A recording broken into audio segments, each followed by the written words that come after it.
Estás viendo un reloj que te gustaría comprar, pero no sabes del todo si es de buena calidad o no y si simplemente lo que te gusta es el marketing o su diseño. En este vídeo te voy a enseñar una guía general para entender más o menos si tu reloj es un buen reloj. Vamos a verlo.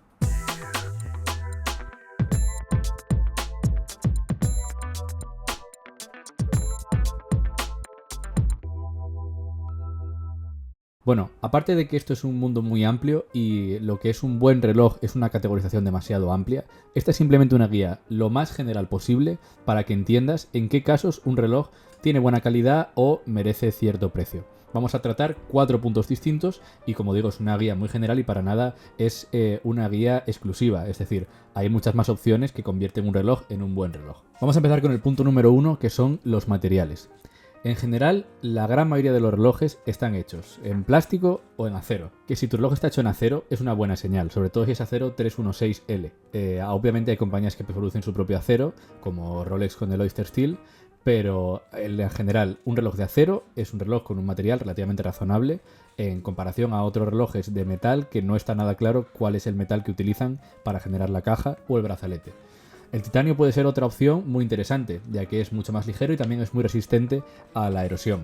Lo importante con los materiales del reloj es que sean relativamente ligeros, pero que sean sobre todo muy duros, es decir, resistentes a arañazos, roturas, rajas y demás. Esto no quiere decir que un reloj de plástico sea malo. Por ejemplo, los Casio son relojes, en mi opinión, muy buenos en cuanto a calidad-precio y la gran mayoría son de resina. Pero cada reloj debe tener un material acorde a su función y a su precio.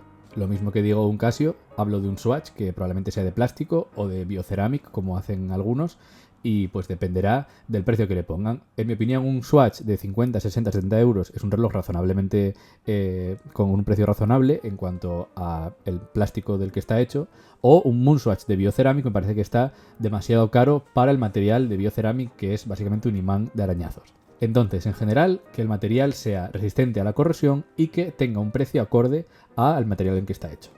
Mi recomendación, para empezar, relojes de acero. Vamos con los movimientos. Bueno, los movimientos hay varias aristas que podemos tratar. El primero es la procedencia del movimiento. Hay tres grandes zonas de producción de movimientos relojeros, que son Suiza, Japón y Alemania. Los movimientos alemanes probablemente en relojes de entrada sea muy difícil encontrarlos, los Made in Glashütte, pero los movimientos suizos y japoneses sí que son mucho más comunes. Dentro de lo que es el mundo de los movimientos hay, generalizando bastante, dos tipos de relojes. Los que tienen un movimiento estándar, que viene de una manufactura de movimientos que vende movimientos a muchas marcas, y los relojes cuya marca fabrica sus propios movimientos, es decir, que son una manufactura. Las casas que producen, o las empresas que producen movimientos genéricos en Suiza más famosas son ETA, ETA, Sellita o Ronda, y en Japón pues son Miyota o Seiko, que Miyota es de Citizen. El hecho de que sea un movimiento estándar no tiene por qué ser malo, aunque sí que hay mucha controversia con relojes muy caros que utilizan movimientos estándar, ya que por un precio muy alto deberías esperar que la marca del reloj que te gusta produjera sus propios movimientos. Aún así, cualquier movimiento ETA, cualquier movimiento Sellita, un Seiko NH35 que es tan típico en los Pagani Design y relojes así, son movimientos de trabajo, o sea, son caballos de carga. No te van a dar problemas, es verdad que no tendrán la mayor precisión, hay algunos que salen mejor, otros que salen peor, pero en general son buenos movimientos. No son cualquier basura, es lo que quiero decir. Otra arista dentro del mundo de los movimientos es el tipo de movimiento. Hay principalmente dos en general, que son los movimientos de cuarzo, es decir, los que llevan una batería, y los movimientos mecánicos, es decir, los que se mueven con algún tipo de energía cinética. Dentro de los movimientos mecánicos, de manera general, tenemos los movimientos manuales y los automáticos. Los automáticos generan energía a través del movimiento cinético de un rotor que transforma ese movimiento, o sea, a través del movimiento de un rotor que transforma ese movimiento en energía cinética para el funcionamiento del movimiento. Y los relojes manuales sacan energía cinética de el darle cuerda a través de la corona a ese movimiento. Yo no tengo ninguna preferencia entre estos tres tipos de movimiento, entre cuarzo, automático o manual. Los más comunes son los de cuarzo y son los más baratos y los más ligeros. Después vienen los automáticos y ahora mismo los menos comunes son los manuales. Originalmente todos los relojes eran manuales. Para mí, cada uno de los movimientos tiene su belleza y su utilidad. Yo no le hago ascos a un buen reloj de cuarzo, ya que probablemente sea más barato y más fiable. Los relojes de cuarzo son mucho más precisos que los automáticos. Sin embargo, el tener un reloj automático que funcione sin cambiarle la pila cada 3, 4 o 5 años, me parece que también tiene su utilidad. Y además, la complejidad de fabricar el movimiento es mucho mayor, lo que para mí le da más valor a la producción de ese reloj. Algo también a tener en cuenta en los relojes automáticos es la reserva de marcha, es decir, cuánto puede funcionar el movimiento sin moverse. Dentro de lo que son estos tres grupos hay otro más que podríamos llamar mixto, es decir, una mezcla entre un reloj de cuarzo y un reloj automático, como podría ser el movimiento Spring Drive de Grand Seiko, que es un reloj automático con una batería, lo cual le da un movimiento, o sea, una frecuencia de bits por hora mucho mayor y un movimiento del segundero mucho más fluido. En fin, tipos de movimientos hay infinitos, pero esos son los principales y mi recomendación es que si vais a comprar un reloj con un movimiento estándar, sea de una de las casas que he mencionado para empezar, no excluyendo a nadie, y si vuestra compañía produce movimientos de manufactura, pues mucho mejor. Vamos con el punto número 3 ahora, que son los acabados. Esta es una parte muy general. Podéis mirar los acabados de la caja, es decir, si la caja tiene un acabado pulido, si tiene un acabado cepillado, si los bordes están bien pulidos para que no te haga daño, como por ejemplo dicen mucho de los Pagani Design, cuyos brazaletes mantienen los filos y hacen daño y cortan.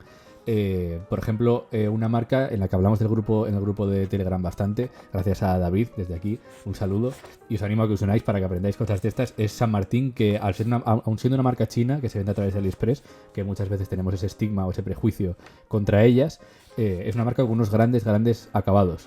En general, por ejemplo, los eslabones, que vengan eslabones vacíos o eslabones llenos, o ya cosas como el bisel en relojes de submarinismo o divers, que el bisel sea en acero o sea en cerámico, siendo mucho mejor en cerámico. De una manera general, lo que tienes que tener en cuenta en cuanto a los acabados es cómo de cuidados están, es decir, cuál es la atención al detalle al producir el reloj y al generar sobre todo la caja, la esfera, el bisel, el brazalete y demás. Mientras más atención al detalle tenga y más, digamos, cuidado esté, mejor va a ser, obviamente. La cuarta cosa son las funciones que te ofrece el reloj, que realmente están integradas dentro del movimiento, porque las funciones del reloj vienen dadas por el movimiento. Al final, el tipo de función que integrar dentro de un reloj es una decisión de la compañía. Algunas funciones clásicas, que denominamos complicaciones, más allá de la hora, son, por ejemplo, la fecha o el día y la fecha, o un cronógrafo, o la funcionalidad GMT, es decir, la capacidad de incluir dos usos horarios. De una manera general, mientras más funciones tenga un reloj, pues más valor se le va a dar porque es complejo incluirlas. Aunque hay muchas veces en la que una cantidad muy grande de funciones acaba, digamos, generando demasiado caos en la esfera y a mí particularmente no me gusta. A mí me gusta que si se añade una función a un reloj sea por un objetivo claro, es decir, si es un reloj que está destinado para el viaje, que se le añada un GMT, o si es un reloj de piloto, que se le añada un cronógrafo, o si es un reloj de coches o destinado al automovilismo, que se le añada un cronógrafo. Pero no me gusta que se le añadan funciones a los relojes porque sí.